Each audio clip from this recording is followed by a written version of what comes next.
जय राजधानी और स्वतंत्रता दिवस की हार्दिक शुभकामनाएं आपको।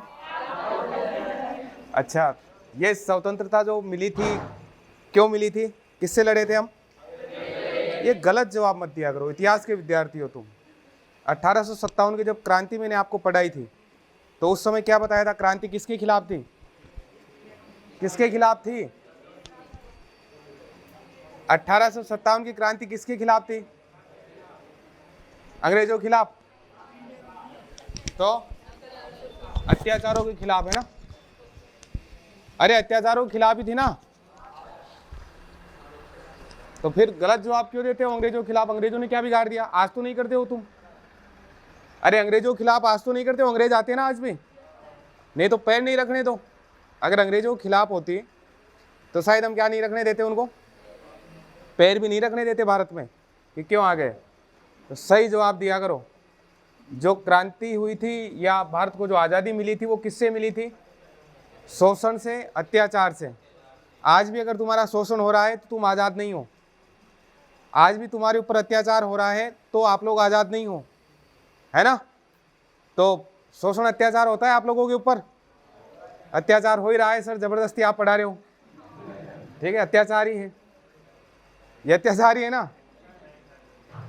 चलो खैर, फिर आप लोग अत्याचार में शोषण में फर्क नहीं समझते हो। कभी क्रांति व्रांति करोगे तो आपकी क्रांति कभी सक्सेस भी नहीं होगी।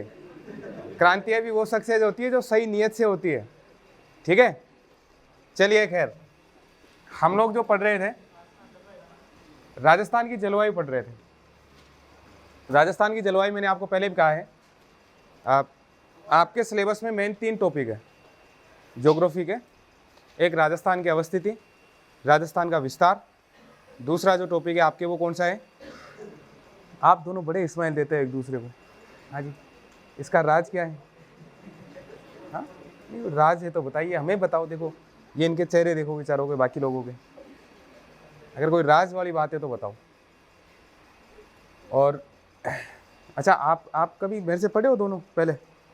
ये रिकॉर्डिंग से पहले ये पढ़े हैं? ये तभी नीची गुद्दी करके, मतलब ऐसे हंस रही है नीची गर्दन करके, और आप निसंकोच होकर हंस रहे हो। इसका एक और कारण है, ये रिकॉर्डिंग, ये राजू ने एक सिस्टम ऐसा कर दिया कि ये मुझे, मेरी स्वतंत्रता का हनन इसने कर लिया, ठीक है ना। नहीं, इससे पहले मैं क्लास में पूर्ण रूप से स्वतंत्र होता था। आधी देर तो मैं ये सोचता सोचता पढ़ाता हूँ, यार ये बात बोलूँ, ये बात नहीं बोलूँ, ये बात बोलूँ, ये बात नहीं बोलूँ, ठीक है ना। चलिए खैर, जलवायु की हम बात कर रहे थे। अच्छा, 3 टॉपिक है आपके राजस्थान ज्योग्राफी में। राजस्थान की अवस्थिति विस्तार, दूसरा जो टॉपिक है राजस्थान का भौतिक प्रदेश, राजस्थान के भौतिक प्रदेश हमने पढ़े थे, और तीसरा टॉपिक, इंपॉर्टेंट टॉपिक कौन सा हो गया? जलवायु। और एक टॉपिक नदियाँ आपको पढ़ा दी ना आप लोगों को, नदियाँ। तो ये 4 टॉपिक आपके ज्योग्राफी में है। इसके अलावा कृषि वर्षी आप लोग पढ़ते हो, मृदाएँ वर्दाएँ आप लोग पढ़ते हो, तो उसमें कोई ज़्यादा दिक्कत वाली बात नहीं है। तो जलवायु में कुछ लिखवाया था कल, कॉपी दो।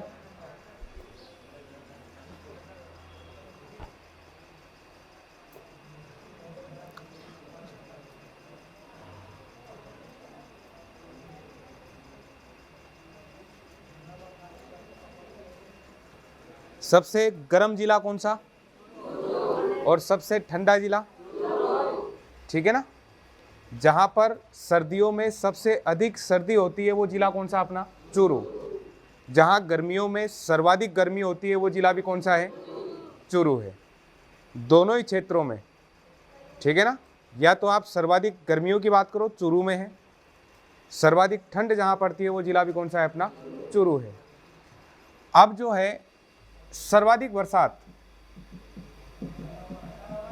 सर्वाधिक, पहले पूरा सवाल सुना करो। सर्वाधिक वर्षा वाला स्थल झालावाड़, आप बताओ लो। फिर तो लिखो सर्वाधिक वर्षा वाला स्थल। ये जल्दबाजी करना छोड़ दोगे ना, उस दिन आपके प्रश्न गलत नहीं होंगे। सर्वाधिक वर्षा वाला स्थल, पर विद्यार्थी क्या है, जेब में पकड़ के, मतलब जेब में डाल के उत्तर घूमता रहता है। उसको ये पता नहीं मांग क्या रहा है, और तुरंत थोड़ा सा लगता है पकड़ दो, आप ये पढ़ा और दू, जेब में है अभी तो ऐसी आदतें मत रखो। सर्वाधिक वर्षा वाला स्थल कौन सा है? माउंट आबू, लिखिए आप माउंट आबू। और सर्वाधिक वर्षा वाला जिला ये कौन सा होगा? झालावाड़। सर्वाधिक वर्षा वाला जिला कौन सा हो गया? झालावाड़। फिर लिखिए आप सर्वाधिक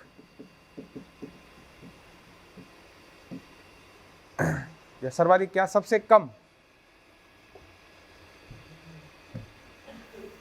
सबसे कम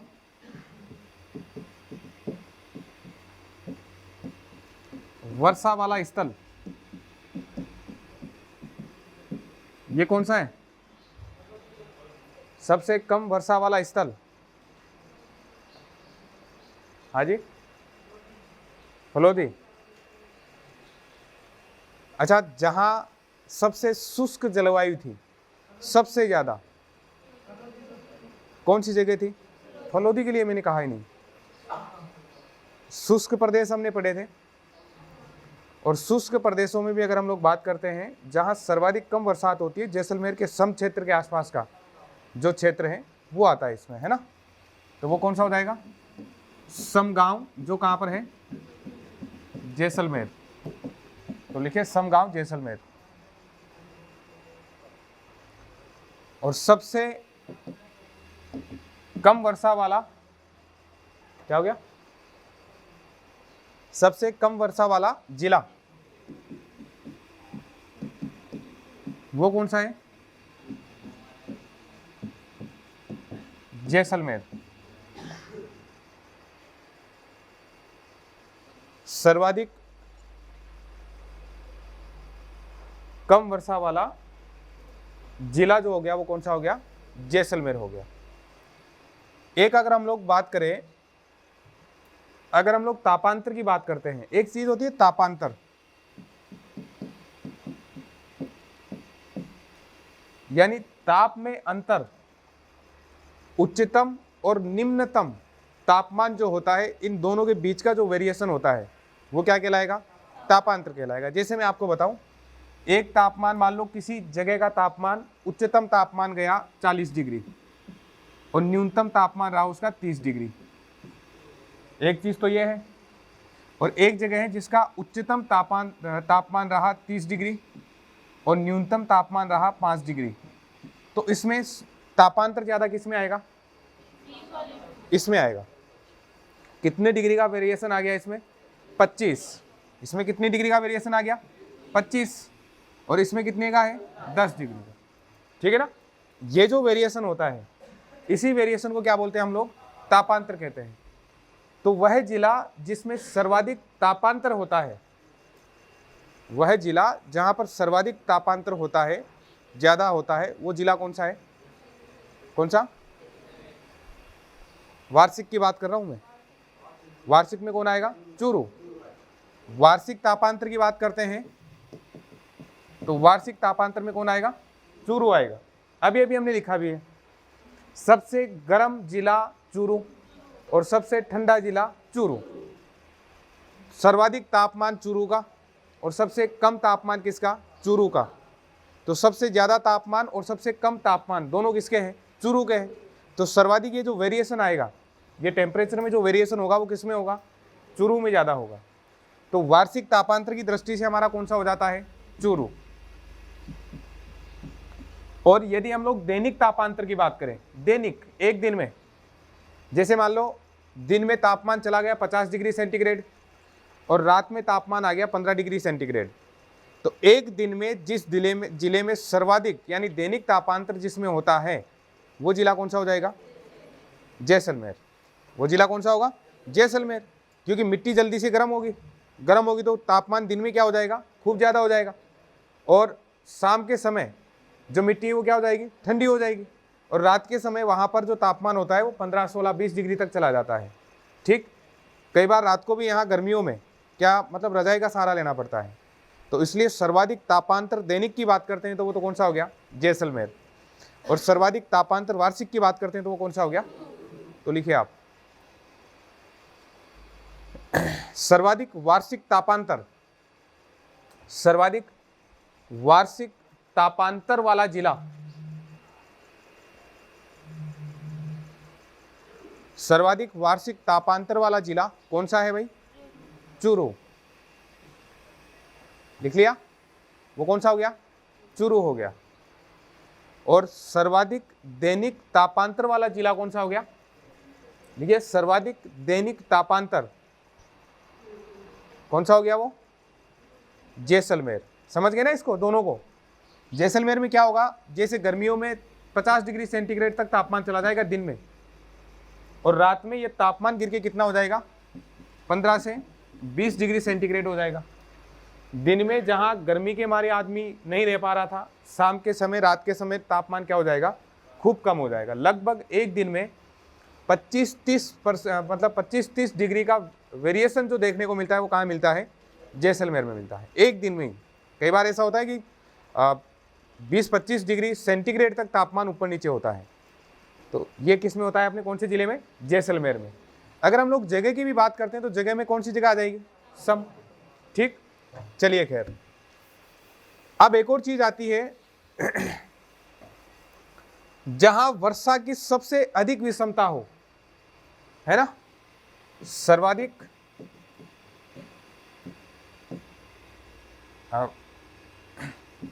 वर्षा विषमता वाला जिला, सर्वाधिक वर्षा विषमता वाला जिला कौन सा होगा? इन शब्दों को समझना। देखो, इन शब्दों में बहुत कुछ है, और ये इसीलिए पहले लिखवा रहा हूं। अभी आपको मैं जलवायु में ऋतुएं पढ़ेंगे हम लोग, फिर उसके बाद में अपने जो राजस्थान की जलवायु का सामान्य वर्गीकरण है वो पढ़ेंगे, और एक हम लोग कोपेन का पढ़ेंगे बस। ठीक है ना? थर्नवेट का या ट्रिवार्थ का ये अपने काम का नहीं है। अपने काम का किसका है? कोपेन का बस। तो वो आपके यहाँ बहुत आसानी से समझ में आ जाएंगे, उसमें दिक्कत नहीं होगी। ये वाले जो प्रश्न होते हैं इनमें थोड़ी सी दिक्कत होती है। तो सर्वाधिक वर्षा विषमता वाला जिला कौन सा है? अरे कौन सा है? और एक सबसे कम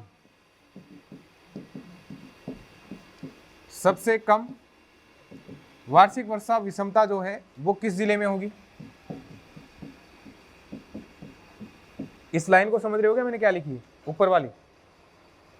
सर्वाधिक वर्षा विषमता वाला जिला, सर्वाधिक वर्षा विषमता वाला जिला। विषमता का मतलब समझ रहे हो? जहां कभी हो गई तो खूब हो गई, और नहीं हुई तो नहीं हुई। समझ रहे हो ना? यही होगी ना विषमता। तो भाई जहां पर, जैसे हमने तापांतर की बात की थी, जिसमें तापमान कभी खूब ज्यादा है, कभी खूब का क्या है? कम है, वो क्या कहलाया था? तापांतर। तो सर्वाधिक वर्षा विषमता वाला अगर जिले की हम लोग बात करेंगे तो वो जिला कौन सा होगा अपना? कौन सा होगा? बाड़मेर। लिखिए आप, बाड़मेर। यहाँ कभी तो खूब बरसात होती है और कभी क्या होती है? बरसात होती नहीं है। तो वो कौन सा हो गया अपना? बाड़मेर हो गया साहब। लिख लिया? और सबसे कम जिसमें बरसात की विषमता होती है वो जिला कौन सा है? कौन सा है? बांसवाड़ा। कौन सा है वो? ठीक है ना? बांसवाड़ा। ये कुछ तथ्य हैं जो आपको सीधे याद करने हैं बस। सबसे ज्यादा बरसात वाला जिला, सबसे कम बरसात वाला जिला, सबसे ज्यादा तापमान वाला, सबसे कम तापमान वाला, सबसे ज्यादा ठंड वाला, सबसे ज्यादा गर्मी वाला। मतलब वो जो है स्थान भी आपको याद करना है, कौन सा स्थान है। सबसे ज्यादा वर्षा वाला जिला, सबसे कम बरसात वाला जिला। तो ये सारे आपको याद रखने, तापांतर, आपांतर, ये सारी चीजें, है ना? अब यदि हम लोग ऋतुओं की बात करते हैं, इस नक्शा, ये वाली मैंने जो इमेज में काम इसलिए नहीं लेता इसको, इसमें भारत गलत जगह आ गया बस, क्योंकि भूमध्य रेखा लगभग यहां से जाएगी। अब भूमध्य रेखा यहां लाते हैं तो आप लोगों में से कई लोग हमेशा के लिए यहां भूमध्य रेखा खींचने लग जाते हैं। ठीक है ना? ये दिक्कत होती है, और इसको अपने पृथ्वी नहीं बना लेते हैं। सही है कि नहीं है? ऋतुएं पढ़ा दूं तुम्हें? कितनी ऋतुएं होती है? कौन कौन सी? गर्मी, फिर बरसात यानी वर्षा ऋतु, और एक शीत ऋतु। 3 ऋतु होती है। एक तो वर्षा वाली ऋतु, एक अरे इनका क्रम सही बताओ, मैंने वर्षा से शुरू कर दिया तो फिर ग्रीष्म को ले आए पकड़ के, कि ग्रीष्म पीछे रह गए। सबसे पहले ग्रीष्म ऋतु, फिर वर्षा ऋतु और शीत ऋतु। अब किसी किसी को दिक्कत ये हो रही कि हमने 4 पढ़ी थी, कि किसी किसी ने कितनी पढ़ ली, 4। वो एक कौन सी रह गई ऋतु, है ना। तो शीत ऋतु को हम लोग 2 भागों में बांट सकते हैं, एक शरद ऋतु और एक कौन सी, एक शीत ऋतु, समझ गए ना। या फिर शीत ऋतु को 2 भागों में डिवाइड करते हैं। एक तो हो गई अपने मानसून प्रत्यावर्तन वाला काल, और एक उसके बाद में जो सर्दियां पड़ती है वो काल। तो किसी भी तरह से पढ़ लो आप, बात वही आती है। बाकी मुख्य रूप से अपनी ऋतुएं जो होती है वो कितनी हो गई, 3। तो ऋतुओं की अगर हम बात करें तो पृथ्वी नहीं ले आए क्या, अरे पृथ्वी नहीं बना ले, यहां पर भी मतलब नहीं, नई पृथ्वी से बढ़ते हैं। ये अपने पृथ्वी है साहब,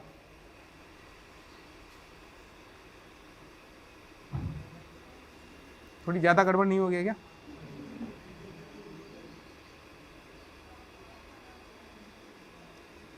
ये पृथ्वी की आज की फोटो है, लेटेस्ट, ध्यान रखना इसका। और ये उपग्रह से भेजी गई है ना, नासा ने भेजी है खुद ने। आज सुबह ही मुझे व्हाट्सएप किया था नासा ने। तो ये आज वाली फोटो है, किसी को दिक्कत हो तो उसके पास में पुरानी फोटो है। अभी आप दिखाओ नहीं साहब, ये आज वाली मतलब पृथ्वी की तो नहीं है। तो हमने पढ़ा था, इसको थोड़ा सा समझ लेना भाई। हालांकि कल भी मैंने कोशिश की थी समझाने की, समझ में आ गया होगा। ये 0 डिग्री था, ठीक है ना। ये कितना था अपने, 0 डिग्री। फिर उसके बाद में यहाँ इसको 23.5 ही क्यों किया, 22.5 ही रख लेते, 20 ही रख लेते, 25 ही रख लेते, क्योंकि पृथ्वी कितनी डिग्री झुकी हुई है, 23.5 झुकी हुई, इसलिए इसको 23.5 बोलते। नहीं तो 25 ही कर लेते अपने, तो 20 कर लेते। 23.5 का क्या मामला था, ठीक है ना। वो पृथ्वी का जो झुकाव है अपने अक्ष पर, ये जो झुकाव है ये कितना डिग्री है, 23.5, इसलिए इसको 23.5 करते हैं। और एक 23.5 इधर हो गई,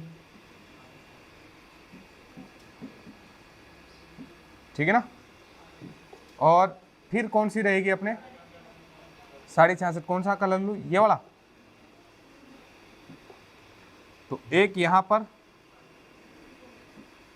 6.5 और एक यहां पर, ये तो एक जैसे हो गए यार, अंतर दिखाई दे रहा है, येलो। इन दोनों में अंतर दिखाई दे रहा है कि इन दोनों कलर में, सबको नहीं दिख रहा होगा, है ना। चलो ये ले लेते हैं। अब ज्यादा सही दिखा होगा। अब ये कितना हो गया, और ये इधर भी कितना हो गया, 66.5। सूर्य भी ले आते हैं, सूर्य भी नया ले लेते हैं, है ना। जब तक अपने हाथ में कलम है तब तक आप जो कहोगे वो ले आएंगे। धरती आकाश पाताल जो चीज चाहिए वो ला सकते हैं साहब। अब सूर्य लेके आते हैं साहब। सूर्य कौन सा कलर का लाए, लाल वाला लाते हैं। अरे सूरज येलो कब से होने लग गया ये कौन से जमाने का सूर्य ला रहे हो।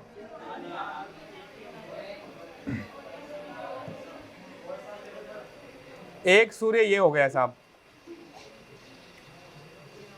है ना, ये अपने सूर्य हो गया। और ये जो सूर्य है इसकी हमने कल बात की थी। सूर्य जो है इस भूमध्य रेखा पर सीधा चमकता है। एक तो 21 मार्च को, कब, 21 मार्च, और 23 सितंबर,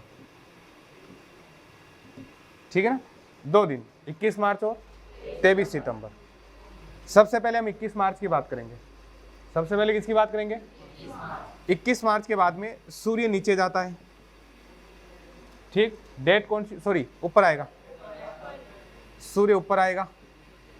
और किस दिन, 21 जून के दिन सूर्य सीधा कहां पर चमकेगा, ये रेखा कौन सी है, कर्क रेखा। ये रेखा कौन सी हो गई भाई, ये हो गई कर्क रेखा। ये कौन सी हो गई, 0 डिग्री, भूमध्य रेखा। ये कल समझाई वही बात है। वैसे ये कौन सी है? मकर रेखा। इन 3 रेखाओं से मतलब है अपने को। तो 21 जून के दिन सूर्य जो है वो सीधा किस पर चमकता है? कर्क रेखा पर। हम लोग भारत की बात करते हैं तो भारत जो है उसकी स्थिति यहाँ पर है, यानी भारत इस भूमध्य रेखा से ऊपर, और इस कर्क रेखा के जो है वो कर्क रेखा कहाँ से गुजरती है? भारत में लगभग ये थोड़ी सी गड़बड़ हो गई यार कर्क रेखा में। मैं वैसे ही बना देता हूँ भारत, थोड़ा दूसरा स्टाइल का बनाना पड़ेगा यहाँ। ये मान लो यहाँ पर ये भारत है, तो कर्क रेखा लगभग मध्य से गुजर रही है और भूमध्य रेखा भारत से क्या रह जाती है? नीचे रह जाती है। हम ये कह सकते हैं कि 21 मतलब ये मार्च से लेकर धीरे धीरे सूर्य ऊपर आ रहा है, यानी हम ये कह सकते हैं इधर आ रहा है भारत की ओर। तो मार्च से ही अपने यहाँ, मार्च के बाद में क्या शुरू हो जाएगी? गर्मियाँ शुरू हो जाएगी। क्या होगी? गर्मियाँ। क्योंकि इस अब धीरे धीरे उत्तर, ये जो उत्तरी ध्रुव है जिसमें हम रहते हैं, भारत है, उसमें सूर्य का प्रकाश अब एक तो किरणें उसकी सीधी होती जाएगी। भाई भारत की ओर किरणें जो होगी वो क्या होती जाएगी? सीधी होती जाएगी। भाई जैसे सूर्य यहाँ पर पृथ्वी है, यहाँ पर भारत है, पहले यहाँ चमक रहा था, अब धीरे धीरे यहाँ आ रहा है, तो सूर्य किरणें क्या होती जाएगी? सीधी। सीधी किरणें होगी जब फोकस ज़्यादा पड़ेगा, या तिरछी होगी तब? सीधी होगी तब, तभी ज़्यादा होगा ना। तो अब यहाँ उत्तरी ध्रुवों में तो गर्मी बढ़ती जाएगी ना, तो उत्तरी ध्रुवों में, या हम लोग बात करें राजस्थान में भी, मार्च से लेकर, कब से लेकर? मार्च से लेकर सूर्य बिल्कुल सीधा कब चमकता है? जून में। तो मध्य जून तक कौन सी ऋतु रहेगी भाई? ग्रीष्म ऋतु। कौन सी ऋतु हो जाएगी यहाँ? ये ग्रीष्म ऋतु हो जाएगी। एक ऋतु तो ये हो गई, ये कौन सी हो गई? ग्रीष्म ऋतु। जब यहां सूर्य डायरेक्ट चमकेगा तो यहां का तापमान क्या होगा? ज्यादा। तापमान बढ़ेगा ना, तापमान बढ़ेगा तो वायुदाब क्या हो जाता है? घट जाएगा। और जब वायुदाब घटेगा तो वायु हमेशा अधिक वायुदाब की ओर से कम वायुदाब की ओर जाएगी। तो यहाँ तापमान बढ़ा तो वायुदाब घटा, ऐसा ही होगा। तापमान बढ़ा तो वायुदाब क्या हो गया? घट जाएगा। और इधर देखो सूर्य जो है इस साइड में चला गया तो यहाँ तापमान घटेगा कि नहीं घटेगा? इधर तापमान क्या हो जाएगा? कम हो जाएगा। और तापमान कम हो जाएगा तो वायुदाब क्या हो जाएगा? बढ़ जाएगा।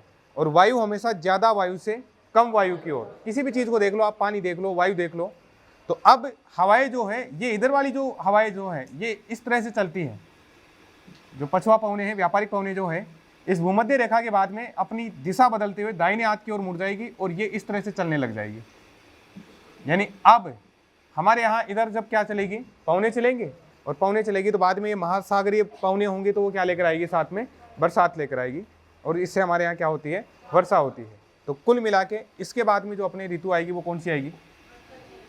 कल हालांकि हमने इसके बारे में डिस्कस किया था खूब। तो दूसरी कौन सी हो गई अपने?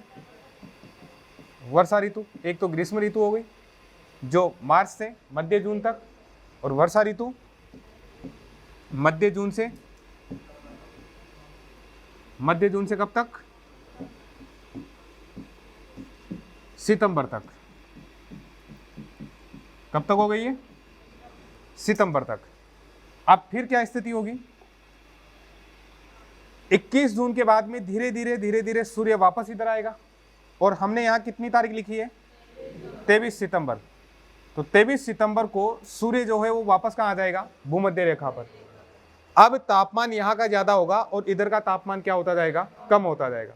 जब तापमान इधर का बढ़ता जाएगा तो धीरे धीरे अब इधर वायुदाब घटेगा और इधर वायुदाब क्या होता जाएगा? बढ़ता जाएगा। हवाएं अब इस दिशा में चलने लग जाएगी, यानी मानसून क्या होने लग जाएगा? वापस लौटने लग जाएगा। 21 मार्च और 23 सितंबर के दिन और रात क्या होते हैं? बराबर होते हैं। तो तापमान फिर से क्या होने लग जाएगा? घटने लगेगा। और जब तापमान घटने लगेगा तो अपने यहाँ एक तो ये वर्षा ऋतु हो गई। वर्षा ऋतु के बाद में क्या होगा? धीरे धीरे सूरज जो है यहाँ कब जाएगा भाई?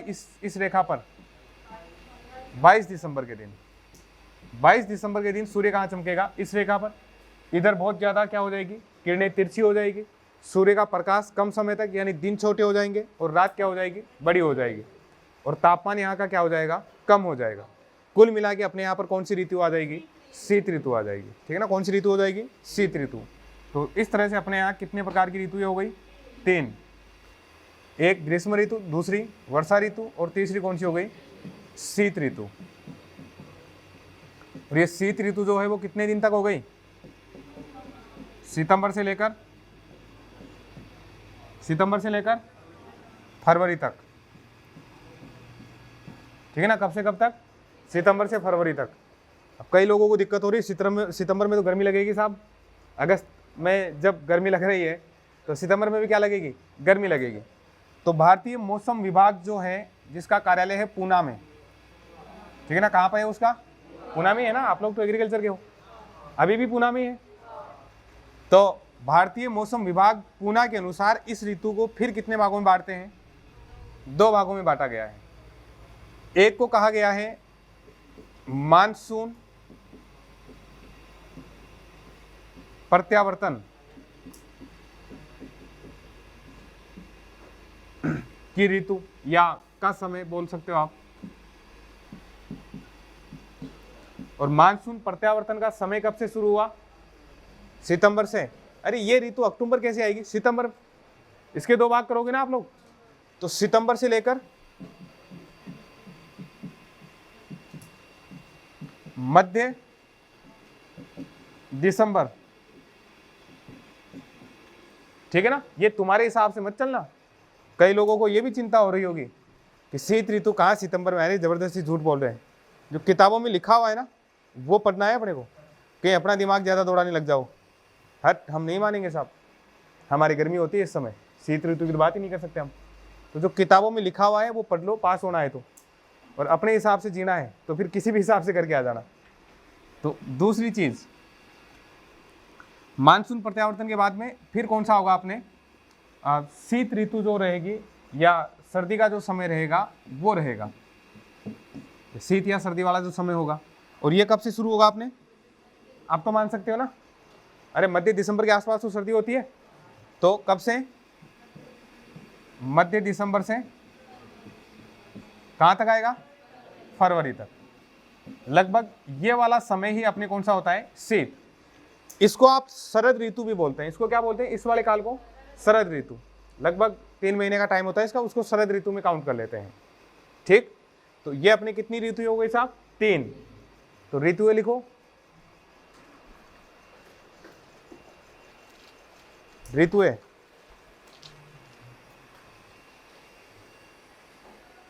और ऋतुएं कितनी हो गई? 3। सबसे पहले कौन सी आएगी? ग्रीष्म ऋतु। क्यों आ रही है? क्योंकि सूर्य जो है धीरे धीरे कौन सी रेखा की ओर बढ़ रहा है? कर्क रेखा। हमारी स्थिति कहां पर है? कर्क रेखा पर है। राजस्थान का दक्षिणी भाग, मतलब राजस्थान का जो दक्षिणी भाग है वहां से कौन सी रेखा गुजरती है? कर्क रेखा गुजरती है। 21 जून के दिन, किस दिन? 21 जून को सूर्य सीधा कर्क रेखा पर चमकता है। वो उत्तरी ध्रुव का सबसे बड़ा क्या होता है? दिन होता है, सबसे बड़ा दिन होता है। और सबसे छोटी क्या होती है? रात होती है। तो हमारे लिए आपसे प्रश्न ये पूछे कि सबसे बड़ा दिन कौन सा है? हाँ, 21 जून। तो क्या ये 22 दिसंबर के दिन सूर्य यहां चमकेगा तो क्या इनके लिए सबसे बड़ा दिन नहीं होगा? फिर उत्तर गलत हो गया ना आपका। मैं ये कह रहा हूं 21 जून को सूर्य जब यहां चमक रहा है, 22 दिसंबर के दिन सूर्य यहां चमकेगा मकर रेखा पर, तो इनका तो सबसे बड़ा दिन हो गया ना वो, और अपना क्या हो गया? सबसे छोटा। फिर समझ रहे हो नहीं समझ रहे हो? तो मैं आपसे ये पूछूं कि सबसे बड़ा दिन कौन सा है? कौन सा है?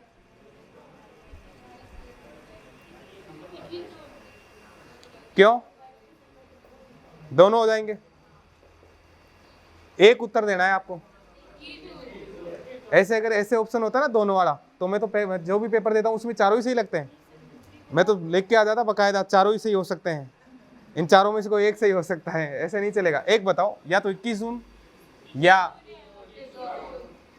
तो मैं कह रहा हूं फिर यहां जब सूर्य होगा तो यहां पर भी तो सबसे बड़ा दिन होगा ना, दक्षिणी ध्रुव में। फिर कौन सा, इधर तो छोटा हो गया लेकिन यहाँ तो बड़ा हो गया, पृथ्वी पर ही है ना, ये भी पृथ्वी के बाहर थोड़ी है। अरे है तो पृथ्वी पे ना, ये दक्षिणी ध्रुव पृथ्वी का, ये ध्यान रखना। तो फिर अब मेरी बात सुन लो, आप लोग जहां रह रहे हो ना, बात उसके हिसाब से होती है, समझ गए ना, ज्यादा दिमाग लगाने की आवश्यकता ही नहीं है। जहां आप रह रहे हो, यदि आप दक्षिणी ध्रुव में रह रहे होते तो आप ये कहते कि 22 दिसंबर सबसे बड़ा दिन और 21 जून क्या है, सबसे छोटा दिन है। हम लोग कहाँ रहते, यहाँ उत्तरी ध्रुव में, उत्तरी ध्रुव के हिसाब से सबसे बड़ा दिन और सबसे छोटा दिन 22 दिसंबर, समझ गए ना। तो इस प्रकार से ये ध्यान रखो, जहां हम रहते हैं उसी हिसाब से बात करेंगे ना। जैसे आज आप अमेरिका वाले या यूरोप वाले से बात करो, और या मान लो शीत प्रदेश में रह रहा है, वो तो क्या बोलेगा, ठंड है साहब अपने यहाँ तो, और आप क्या बोलोगे, चामड़ी ऊपर गई साहब हमारी तो, और तू बोल रहा है ठंड है। चलो खैर, लिखे आप ग्रीष्म ऋतु। सबसे पहले इसका समय क्या है, कौन सा है, मार्च से मध्य जून, मार्च से लेकर और मध्य जून, लिख लिया। अब इस ग्रीष्म ऋतु में आपको कितने आनंद आते हैं वो बताओ एक बार। तापमान क्या होता है, अधिक होता है। हवाएं कैसी चलती है, गर्म हवाएं चलती है, और जो गर्म हवाएं चलती है उसको क्या बोलते हैं, लू चलती है तो क्या खाते हैं, कांदा। नहीं, प्याज खाना कब से सीख लिया तुम लोगों ने, राजस्थान वाले कांदा खाते हैं, ठीक है ना। और इस मतलब ये आपको 2-3 शब्द याद रखने, हालांकि आप लोगों को आते हैं, आप गाँव में रहते हो, नहीं कई बार जब शहर में पढ़ाते हैं तो उन बच्चों की दिक्कत हो जाती है, लू, वो कई तो लू भी नहीं जानते, उनको यहाँ लाकर एक दिन सारे दिन खड़े करें तो ये अपने अप्रैल मई के महीने में तब पता चले लू क्या होती है। जिंदगी में वो लू नहीं भूले जाए, सब कुछ भूल जाए। तो एक चीज तो ग्रीष्म ऋतु में जो होती है वो कौन सी होती है, लू। एक शब्द तो आपको कौन सा याद रखना है, ठीक है ना, लू आप लोग जानते हैं। हालांकि इसी समय अपने यहां वायु भंवर भी बढ़ते हैं। क्या बढ़ते हैं, वायु भंवर, उनको क्या बोलते हैं, भभूलिया, ठीक है ना, उसको क्या बोलते हैं, भभूलिया बोलते हैं। ये भी कब आते हैं, अपने गर्मियों में आते हैं। अब मान लीजिए भभूलिया जानते हो क्या होता है, पवनों के या हवा के संवहन के कारण क्या उत्पन्न होता है, भभूलिया उत्पन्न होता है साहब। ये तो है एक थोड़ा सा अच्छा शब्द। या जो वायु भंवर होते हैं उसके कारण क्या उत्पन्न होता है, भभूलिया उत्पन्न होता है। या आप ये कह सकते हो कि वायु संवहन के कारण क्या उत्पन्न होता है, भभूलिया। संवहन जानते हो क्या, एक शब्द आता है ज्योग्राफी में, संवहन। संवहन, संवहन का मतलब होता है जब वायु एक चक्र में चलती है, वो क्या कहलाता है, संवहन।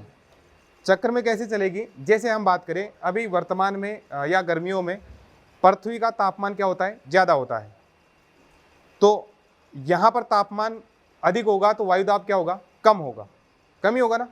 तो पवन क्या करेगी, ऊपर से नीचे की ओर आएगी, ठीक है ना भाई, वायुदाब इधर ज़्यादा है, अब यहाँ कम हो जाएगा। जब वायु इधर से इधर आएगी तो वायु का दाब इधर कम हो जाएगा। तो ये वायु किस में चलती रहेगी, एक चक्र में चलती रहेगी। ये क्या कहलाता है, संवहन। ये ऊपर से नीचे भी होता है और ये एक जगह भी होता है। कई बार आपने कुत्ते को देखा होगा, पूंछ पकड़ने की कोशिश करता है, चारों तरफ घूम जाता है, वो करता ही नहीं करता ऐसे। वैसे ही मान लो किसी जगह पर क्या हुआ एक जगह पर यहाँ का वायुदाब क्या हो गया, कम हो गया। यहाँ का आपके क्या है, पचकोड़िया, पचकोड़िया का वायुदाब कम हो गया। और ये इधर कौन सा काम आता है, मंडा, मंडा जाता है ना, उसका वायुदाब ज़्यादा है। ठीक, हवा उधर से इधर आई, 2-3 जगह में मतलब ऐसा होता है, एक बीच में वायुदाब कम हो गया, चारों तरफ वायुदाब क्या है, अधिक है। तो ये हवाएं क्या होगी, चारों तरफ से आएगी। जब हवाएं चारों तरफ से आएगी तो इसके बीच में क्या बनेगा, एक बाउंड्री बनेगा, और ये क्या बन जाएगा, भभूलिया बन जाएगा। यानी वायु भंवर से जो उत्पन्न होता है वो क्या होता है, भभूलिया।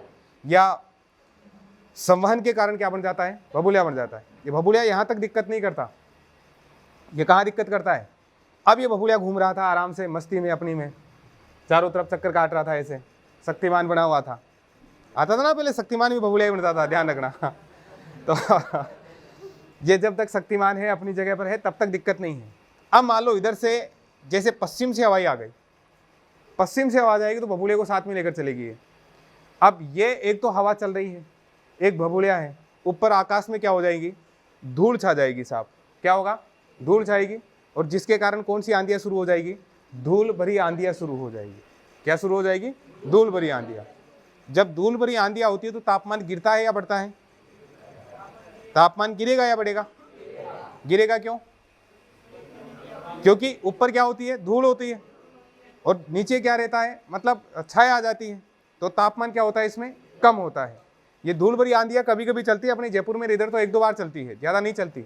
बाकी सर्वाधिक जो चलती है वो कहाँ चलती है, श्री गंगानगर में चलती है। कौन सी चलती है अपने, धूल भरी आंधियाँ। तो ये 3 शब्द याद रखना है आपको, और बाकी चीज़ तो आपको याद रहेगी। तो ये धूल भरी आंधियाँ चलती है, जो कहाँ पर चलती है सबसे ज़्यादा, श्री गंगानगर में। तो गर्मियों में एक तो लू चलती है, भभूलिया आता है, और धूल भरी आंधियाँ। जानते हो ना तीनों शब्दों को, लिखो आप ग्रीष्म ऋतु में। एक तो लू, लू जानते हो, लू के लिए क्या लिखोगे, गर्मियों में चलने वाली गर्म हवाएं जो होती है पश्चिम की ओर से जो चलती हैं वो क्या कहलाती है, लू, है ना। जो गर्मियों में पश्चिम की ओर से जो गर्म हवाएं चलती है उसको क्या बोलते हैं, लू बोलते हैं साहब। एक है भभूलिया, भभूलिया लिखो भाई।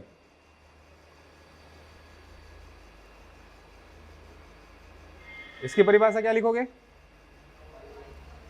जब शक्तिमान एक जगह खड़ा होकर घूमे तो क्या खिलाएगा, तो लिखो भभूलिया में वायु भंवर, वायु भंवर लिख लो आप, तो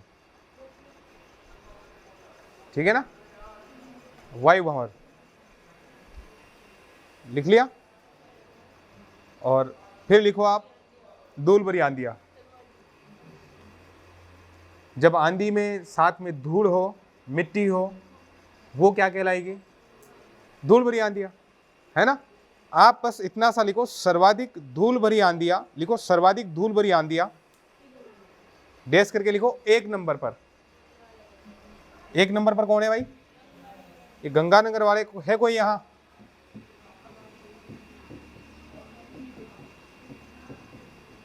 सबसे ज्यादा गंगानगर, और दूसरे नंबर पर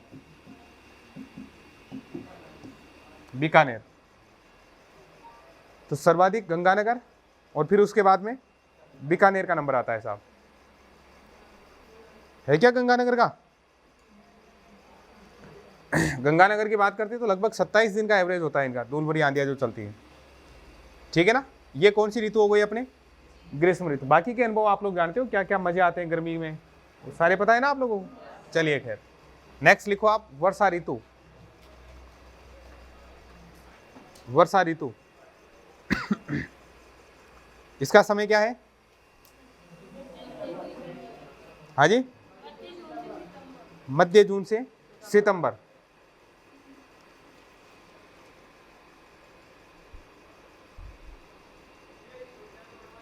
भारत में जो मानसून आता है वो जून के स्टार्टिंग में मानते हैं। भारत में मानसून का प्रवेश कब मानते हैं, जून के स्टार्टिंग में, 1 से 5 जून के बीच में, या 1 से 3 जून के बीच में।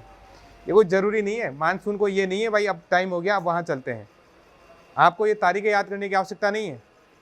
आप तो ये मान लो भारत में जो मानसून आता है वो कब आता है, लगभग 1 से 5 जून के आसपास, लगभग में, ठीक। राजस्थान में जो मानसून का प्रवेश होता है वो कब होता है, कब होता है, मध्य जून के बाद, है ना। ये कोई ज़रूरी नहीं है राजस्थान में आता है तब 20 जून को भी आ जाए, और नहीं आए तो 15 अगस्त तक भी नहीं आए। राजस्थान का कोई अता पता नहीं रहता। देखो राजस्थान में मानसून को लेकर कोई निश्चितता नहीं है। हम आगे पढ़ेंगे राजस्थान में जो अकाल पड़ते हैं उसका एक कारण हम पढ़ेंगे, वर्षा की अनिश्चितता, अनियमितता, अपर्याप्तता जो है वो अकाल का मुख्य कारण माना जाता है। तो राजस्थान के संदर्भ में मानसून जो है हम ये कह सकते हैं कि मध्य जून के बाद, और कब आता है, जुलाई के शुरुआत में, है ना, या तो जून एंड या फिर जुलाई स्टार्टिंग में क्या आता है, मानसून आता है। सामान्य बात है ये, ये कोई गारंटी नहीं है राजस्थान वाले मानसून को बुलाए तो बुलाए, नहीं बुलाए, ये कोई पता नहीं है। देखो राजस्थान का, समझ गए ना। और मानसून नहीं आता है, इसी कारण से तो क्या होता है कि राजस्थान में क्या पड़ता है, अकाल पड़ता है। यानी तीनों ही चीज़ें हैं। राजस्थान में मानसून क्या रहता है या बरसात क्या होती है, ये वर्षा ऋतु में एक शब्द लिख के बता देता हूँ, एक बार उसको समझना थोड़ा सा। राजस्थान की वर्षा की जो विशेषता है वो क्या है, अपर्याप्तता, अनियमितता और अनिश्चितता,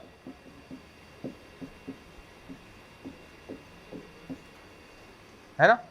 असमानता भी इसमें आप रख सकते हो। ये राजस्थान की वर्षा की विशेषताएं हैं।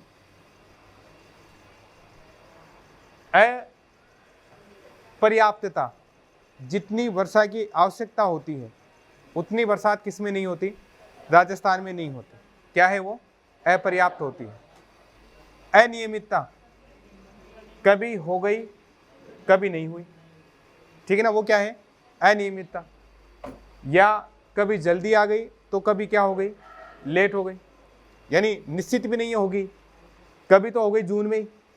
किसान, कई बार होता नहीं है क्या, अपने यहाँ मई के आसपास बरसात हो जाती है कई बार, या जून में बरसात हो गई शुरू में, किसानों ने खूब मतलब फसल की बुआई जुताई कर दी, उन्होंने फसलें बो दी, 1 महीने तक छुट्टी मानसून की, बरसात की 1 महीने की छुट्टी लेके बैठ जाती है। तब तक वो जो फसल होती है वो क्या हो जाती है, जल जाती है, नष्ट हो जाती है। फिर 1 महीने बाद में बरसात आती है, किसान फिर बीज लेकर दौड़ता है, फिर बीज डालता है। अब बरसात ही नहीं रुक रही तो क्या होगा, वो बीज नहीं निकलेगा, और निकलेगा भी तो वो ज़्यादा ढंग से होगा नहीं, ठीक है ना। तो इस तरह से राजस्थान की बरसात क्या होती है, अनिश्चित होती है, अनियमित होती है। मतलब इसका कोई पता नहीं, हो तो हो नहीं तो नहीं हो, कभी हो गई कभी नहीं हुई। तो ये सारी चीज़ें किसमें होती है, राजस्थान की बरसात में। या असमानता, असमानता में मतलब किसी जगह खूब ज़्यादा बरस गई और किसी जगह बिल्कुल नहीं हुई। अपने यहाँ की बरसात की तो क्या विशेषता होती है, यहाँ पढ़ा रहे हैं वहाँ पर बरसात नहीं हो रही और यहाँ गांव में बरसात हो रही है। कई बार आप लोगों ने देखा होगा, एक दिन के खेत में बरसात हो गई और दूसरे खेत में बरसात नहीं हुई। खंडित बरसात होती है कि नहीं होती है अपने यहाँ, खंड बरसात जिसको बोलते हैं, मतलब जो एक के खेत में हो गई, अच्छा सीव मिलाकर ये, और भाई ये किसी की सीव है, सीमा है, ये 2 खेत है साहब किसी के, एक का इधर है, यहाँ तक बरसात बरस गई और यहाँ छाट ही नहीं हुई, बोलते हैं ना, छाट ही कौन पड़ी साहब आकर, तो बोलते हैं नहीं बोलते हैं। तो वो वाली बात भी होती है, अपनी खंड बरसात भी होती है इस तरह से। तो अपनी बरसात क्या है, असमान है, कहीं पर बरस गई कहीं पर नहीं बरसी। अनिश्चित है, कोई पता नहीं है कब आ जाए नहीं आए, कोई पता भरोसा नहीं है। अनियमित है, कभी जल्दी आ गई कभी लेट आ गई, ठीक है ना। और क्या है, अपर्याप्त होती है, जितनी आवश्यकता है उतनी बरसात कहाँ नहीं होती, राजस्थान में नहीं होती। और इन कारणों से राजस्थान में हर वर्ष कहीं ना कहीं क्या पड़ता है, अकाल पड़ता है, ठीक है ना। तो लिखे आप एक लाइन तो लिखो, राजस्थान की औसत वर्षा, टाइम लिख लिया ना, इसका टाइम लिख लिया। तो राजस्थान की औसत वर्षा कितनी है, कितना, 500 mm, और सेमी में बात करें तो सेंटीमीटर। गुड, अच्छा ये तो सही जवाब दिया तुमने। अच्छा अपन एग्रीकल्चर वाले हो, बरसात पढ़ते हो तुम, तो 57.5 सेंटीमीटर लगभग। कुछ किताबों में 53.5 भी पढ़ लोगे आप, कुछ में आप थोड़ा और ऊपर नीचे पढ़ लोगे। ये तो हो गई सेंटीमीटर में। और अगर हम लोग मिलीमीटर में बात करें तो 575 mm, ये दोनों ही लिख लेना चाहे तो, कहीं वो पता नहीं कौन सा पूछ ले उसका पता थोड़ी है। ये तो हो गई साहब बरसात की बात। अब राजस्थान की बरसात की मुख्य विशेषता क्या है, अरे राजस्थान में बरसात की मुख्य विशेषताएं क्या है, अपर्याप्तता, अनिश्चितता, अनियमितता और असमानता, जिसके कारण प्रतिवर्ष क्या पड़ते हैं, अकाल पड़ते हैं, ठीक है। तो लिखे आप, राजस्थान की वर्षा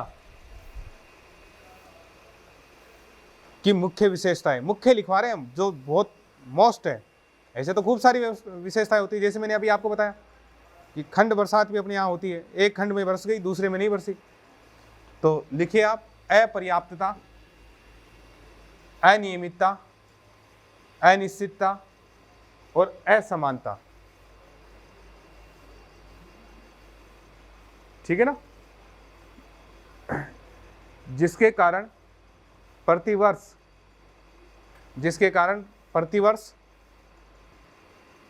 राजस्थान में अकाल पड़ते हैं। अकाल क्यों पड़ता है? अकाल क्यों पड़ता है? गलत उत्तर देना। देखो, अकाल क्यों पड़ता है? जब बरसात, अरे अकाल कब पड़ता है? जब बरसात नहीं हो, है ना। अकाल तब भी पड़ता है जब बरसात ज़्यादा हो, और अकाल तब भी पड़ता है जब बरसात नहीं हो। दोनों चीज़ होती है। अतिवृष्टि के कारण भी अकाल पड़ता है, और अनावृष्टि के कारण भी क्या पड़ता है? अकाल पड़ता है। ठीक है, तो अपने यहाँ अकाल दो प्रकार के हो गए, एक तो सूखा अकाल, ठीक है ना, और एक कौन सा हो गया? ये गीला नहीं बोल सकते खैर उसको। तो दो प्रकार के अकाल समझ गए ना। तो ये अपनी कौन सी हो गई? वर्षा ऋतु। ये तो लिखवा ही दिया होगा कि राजस्थान में जो मानसून है वो जून लास्ट या कब आता है? जुलाई स्टार्टिंग में आता है। ये याद रख लेना, कोई पूछते नहीं है वैसे ज़्यादातर। ये तीसरी ऋतु लिखो भाई, कौन सी है? शीत ऋतु। शीत ऋतु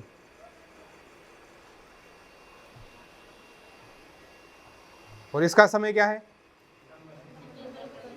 सितंबर से फरवरी। सितंबर से फरवरी।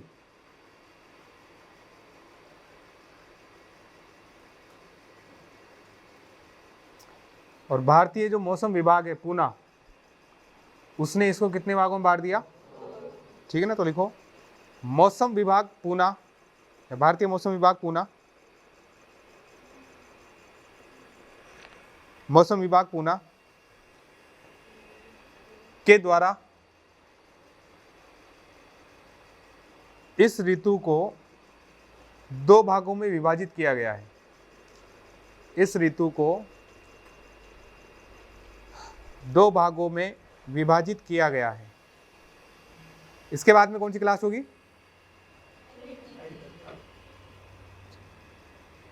दो भागों में विभाजित किया गया है। एक तो कौन सा हो गया? मानसून प्रत्यावर्तन का समय या ऋतु। ठीक है ना, मानसून प्रत्यावर्तन की ऋतु या मानसून प्रत्यावर्तन का समय भी लिख सकते हो, बात एक ही है। और ये कब से कब है? कब से कब है? सितंबर से मध्य दिसंबर। लिख लिया। और फिर कौन सी हो गई? शीत ऋतु। शीत ऋतु या जो सर्दियां जिस समय होती है वो वाला समय। तो ये कौन सा हो गया? मध्य दिसंबर से और फरवरी तक। मध्य दिसंबर से फरवरी तक। लिख लिया। एक शब्द होता है अपने मावठ, है ना। कौन सा शब्द होता है? मावठ। मावठ क्या होती है? हाँ जी, सर्दियों में होने वाली बरसात, जो किसके कारण होते हैं? पश्चिमी विक्षोभ के कारण। जो भूमध्य सागरीय जो विक्षोभ होते हैं उनके कारण क्या होती है? अपने मावठ होती है। और ध्यान रखना, ये जो मावठ होती है वो किसमें विक्षोभ के कारण होती है? जो भूमध्य सागर में होते हैं, है ना। भूमध्य सागरीय पश्चिमी विक्षोभ, इसके कारण अपने यहाँ क्या होती है? मावठ होती है। तो मावठ लिखो, इसमें सर्दियों में होती है ना मावठ, तो लिखिए आप मावठ।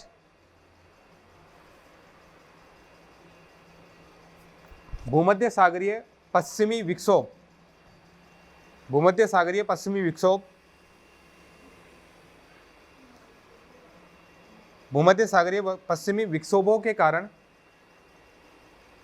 भूमध्य सागरीय पश्चिमी विक्षोभों के कारण होने वाली बरसात, होने वाली बरसात क्या कहलाती है? मावठ। ये जो मावठ है लगभग 10% राजस्थान में जितनी बरसात होती है उसका लगभग कितना होती है? 10%। बाकी 90% जो होती है वो किस कब बरसती है? अपने यहाँ वर्षा का ऋतु में।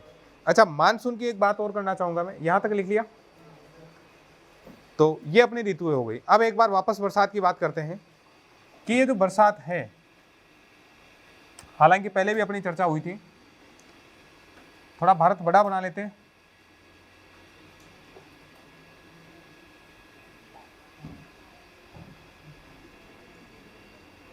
कोई पाकिस्तान बांग्लादेश इधर तो नहीं हो गया ना कोई अधिकार?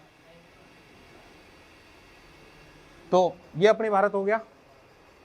भारत में एक तरफ तो कौन हो गया? अरब सागर। और एक तरफ कौन सा हो गया?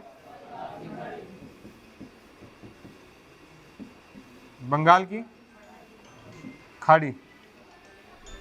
ठीक है ना? एक तो अरब सागर, एक बंगाल की खाड़ी। सूर्य जो है 21 जून को कहां चमक रहा है? अरे 21 जून को कहां चमक रहा है? ठीक है ना, यहां चमक रहा है ना, कर्क रेखा पर। तो ये मान के चलो यहां सूर्य का प्रकाश सीधा पड़ रहा है।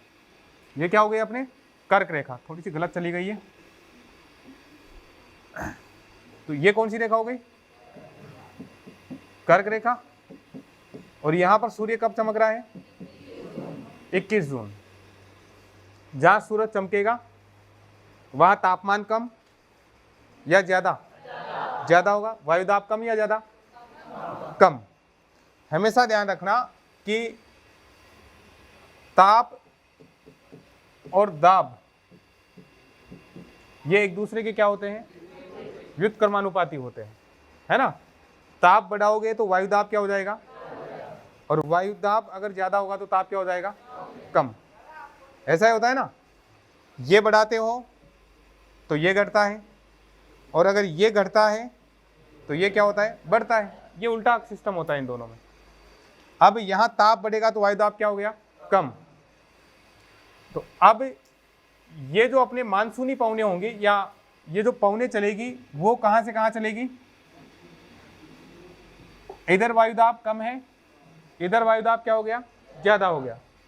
तो ये पवने इस तरह से चलेंगे। अरे यार,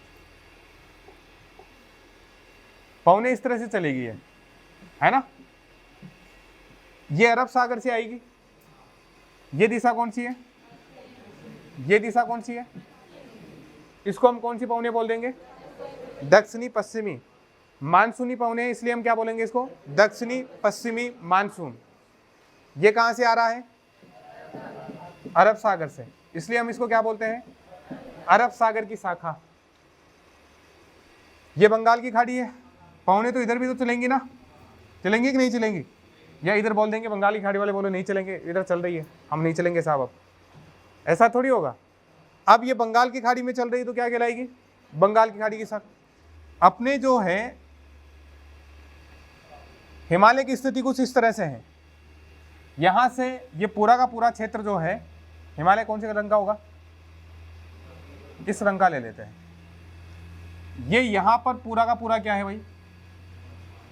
ये हिमालय एक नहीं है। पूरा का पूरा जो क्षेत्र आएगा वो किस में आ जाएगा? ये हिमालय में। ये जो पवने चलेंगी इधर, ये बताओ इसके टकराएगी कि नहीं टकराएगी?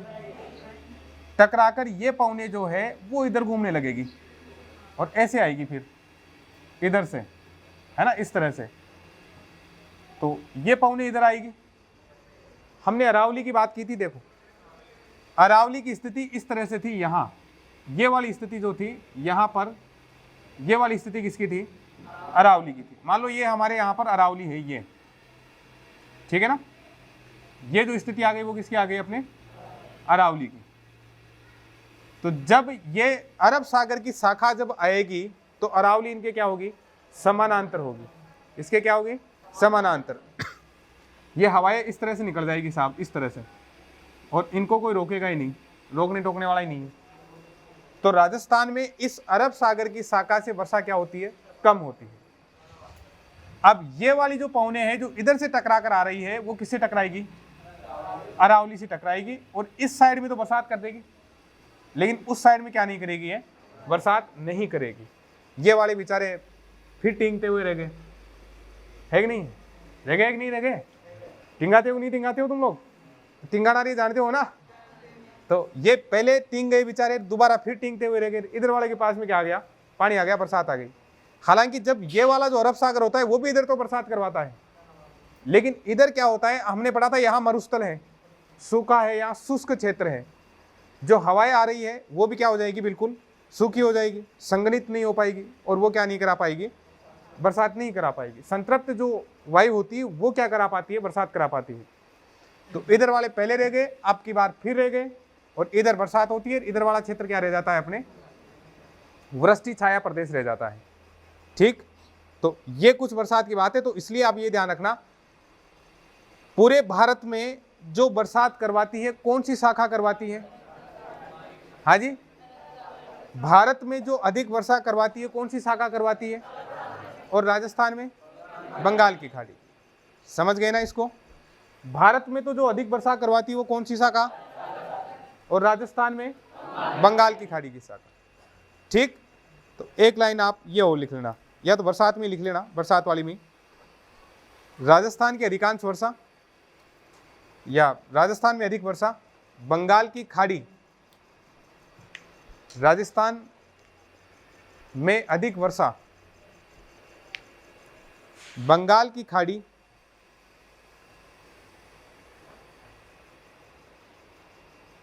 मानसून की शाखा से होती है। एक बार यही प्रश्न पूछा गया था, मानसून की शाखा से होती है, राजस्थान में अधिकांश वर्षा या अधिक वर्षा, बंगाल की खाड़ी, मानसून शाखा से होती है। लिख लिया ना।